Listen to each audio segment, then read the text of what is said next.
Dorothy Guining with Scrapbook in Quebec. Today I'm here for the Scrapbook Nerd Online Shop. I'm going to be creating the layout you see on the screen, and I'm also going to be sharing an idea how to incorporate extra photos on a layout. Maybe those photos that aren't so good or they're kind of duplicates, but you still want them in your album. So here's what I'm going to be using. I have material from Carta's Winter Market collection, and I got all of this at the Scrapbook Nerd Online Shop. So I will put a link to the shop as well as everything I'm using in the description box below.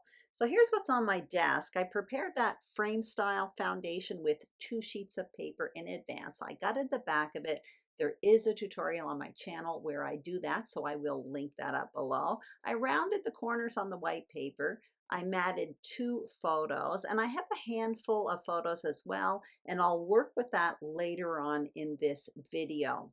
So I'm going to show you the paper that I selected for this particular project, and the printed paper all comes from a 12 by 12 collection pack. There are 12 sheets of printed paper in that collection, along with a 12 by 12 sticker sheet. That's what I'm showing you right now. There's the collection. But in addition to that, I also have the solid cardstocks that go with this particular collection. I like getting them with these collections. I find it really stretches them, for me anyway, the way I scrapbook. I also have this 6 by 6 paper pad for this particular collection. That's something I rarely get, but the Carta paper pads are really nice. I have these dies. Those are from Echo Park, and I also have some enamel dots. Now, my jumping off point was a sketch that I found on a Facebook group called Mini Kit Monday, and I really like this sketch simply because there is a pocket on it. That was really what drew me to this sketch, and the rest of it I kind of go my own way. So what I'm going to do right now is continue preparing my foundation page. So I'm cutting up a bunch of strips of paper here, and I'm going to be creating kind of like a layered border. I will put measurements for everything I'm doing on the screen, but I want you to take note. The measurements, for example, the length of them all is all going to be at 11.5 inches, but I left all the strips at 12 inches for the time being. I'm going to wait until I adhere them all together, and once they're all together, then I'm going to trim it down to 11.5 inches. I find it's easier to make a more precise border that way. Also, I didn't mention I inked all of the edges of the paper strips, and I will list the ink I used in the description box below as well. So there you see me adhering it all together, and like I said, I'm just going to trim it all at once. I just find it makes a nice, cleaner border doing it that way. Now what I'm going to do is create that pocket that I showed you on that sketch a little bit earlier. I'm just adding a little bit of ink to the sides of this border first, and I'm going to go through that 6 by 6 paper pad and find myself a piece of paper for that pocket. I end up going with that green there, but I'm still looking at this point, and what I'm going to do is trim it down. It's going to be 6 inches wide, but I just trim it down a bit to 5 3/4 inches, and then I'm going to get out my big shot, and I'm going to cut a scoop of it out. I'm going to use a circle die for that, and it makes a really fun pocket. Now, before adhering it, you're also going to see me get out that very same ink, and I'm going to ink the edges just so that it matches the other pieces of paper on the page. And again, what I'm going to do after that, I'm kind of jumping ahead of myself here. When I was cutting out strips of paper, I also cut out a 1/2 inch strip of that striped paper, and I'm going to put a strip of it at the bottom of that pocket. I had already inked that as well, and it's just a repetition of that striped paper that's at the top of the border. So I'm adhering all of this to the page a little bit towards the bottom of the page, and when I adhere the pocket, it's important to watch how I do it in order to get it straight. I like to use a really super sticky adhesive when I adhere anything interactive to a page, and I consider a pocket interactive.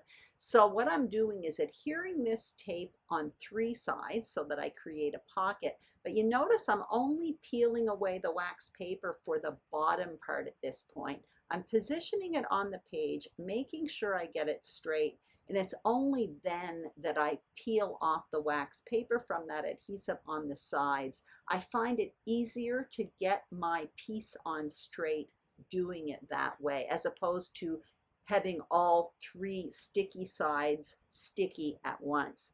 So I've adhered my photos, and now what I'm going to do is create 3 tags. So that cardstock there is Basil Marshmallow cardstock, so it's really heavy duty.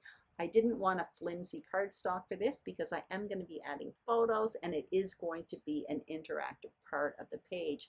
So what I'm doing is I'm putting measurements for the tags on the screen, but I'm making my own tags here. So all you see me doing is tracing the corners from a pre-made tag onto the strips of paper that I cut.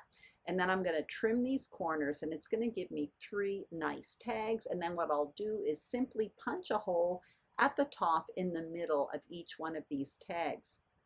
Like I said, these are going to be the interactive components on my page that are going to be tucked in this pocket. So at this point, I'm adhering just 2 photos, and I plan to reserve one of the tags, the most narrow one, for my journaling. You're going to notice later on I end up adding a 3rd photo to this and my journaling as well, but you'll see that at the end of this video. At this point, I'm going to create reinforcers for my tag. So I take a hole punch and a 3/4 inch circle punch, and I punch out myself 3 rings. So I'm going to adhere those around the holes of the tag. It just makes a nice finished tag. There was a little bit of white edge around that cardstock there, so I'm just inking it a bit. It's a great way to, correct little imperfections. Add ink, it just seems to correct everything. So I'm adhering this. I will add strings later on in this video, but I'm not going to do it right now. I often wait to add the reinforcers towards the end of the page, but this really does have a decorative impact and an important impact on the page. So I wanted to do that right away before continuing ahead with embellishing and my title.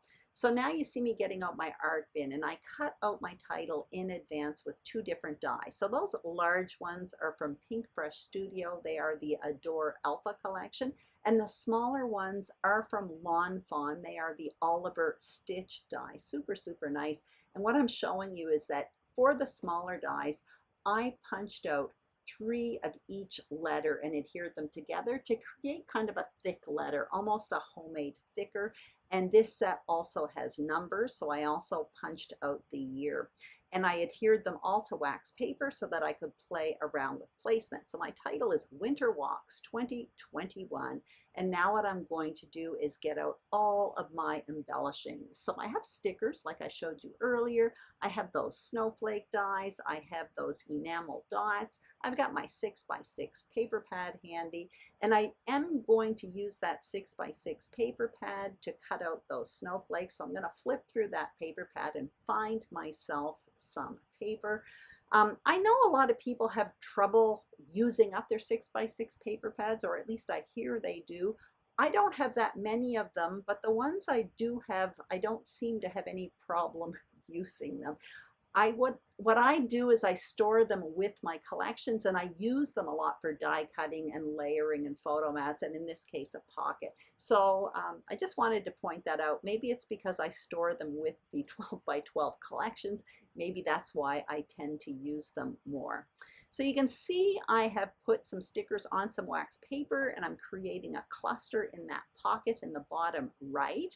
And now what I am going to do is cut out some snowflakes. So I'm going to cut it out in that blue paper that I selected, which is the same color as that blue paper that's on my foundation page. It's just smaller. And often in these paper packs, the motif on them, the 6x6 paper packs, is the same, it's just at a smaller scale. So what I did was I continued cutting snowflakes, and I did some in the green as well. And now what I'm doing is kind of creating my embellishment clusters. Essentially what I'm doing is having these snowflakes pop out of that pocket of tags at the top. I put one at the bottom. You're going to see I end up coming in at the very end and adding some more, but at this point I only have the blue ones. And I'm adding this wink of Stella in clear. So it's basically adding a little shimmer to these snowflakes. So it's kind of pretty. I stop the camera and I continue doing this, but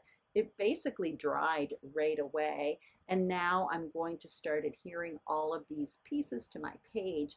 Now for the snowflakes, I'm using this adhesive called Sticky Specs. I've had it for a few years. It's by Ecstasy Crafts. It's really messy, but it does pick up adhesive onto detailed pieces, so it's good for the snowflakes. And as you can see, I'm adhering the 2021 at the bottom. I started hearing the title. I am going to stop the film and continue doing it. I do like the fact that I did walks in 3 layers of cardstock, because maybe you'll see it in the stills at the very end, but it does bump it up a bit and it does have a nice look to it. So now I'm continuing with these snowflakes here, and I will come in and add some of those enamel dots to the center of each one of those snowflakes. And then I'm coming in with this twine. This is from Lawn Fawn, and it has like a silver sparkle in it, so I thought that looked kind of nice with the snow. And I'm almost finished here, actually. I'm just going to show you those tags. I end up putting some stickers at the bottom, which was kind of fun. That row of trees that you see at the bottom, I end up peeling it off. I felt it was catching on my tags when I was putting them in and out. I do end up keeping the ones with those strips of words, but the ones with the trees, I ended up removing it. So I wasn't sure if that was such a great idea. I come in with that little word sticker at the bottom. That gets removed too, and it ends up going on one of the tags. So now I've done my journaling, you can see, and I've also added that one of those 2 extra photos. So I've got 3 extra photos on this page, and I'm really happy with it, actually. The only thing I haven't decided upon at this point is I have this pile of snowflakes beside me. Oops, I'm just showing you there. I did add 2 extra layers of cardstock underneath that photo that's in the middle, just to raise it up a bit. And as you can see, I've got those green snowflakes out, and I'm just trying to place them, wondering if I should or not. And in the end, I ended up doing so and adding a few more enamel dots. And that's it. This page came together really, really quickly. I hope you enjoyed it. If you did, please give it a thumbs up. If you haven't subscribed to the Scrapbook Nerd YouTube channel, we would be absolutely thrilled if you did. If you haven't subscribed to my channel, Scrapbooking Quebec, I'd be thrilled as well. Thank you so much for watching. Don't forget to check out the Scrapbook Nerd Online Shop. They're getting new stuff all the time. Have a fantastic day, and I'll be back soon on YouTube. Thanks for watching. Bye-bye.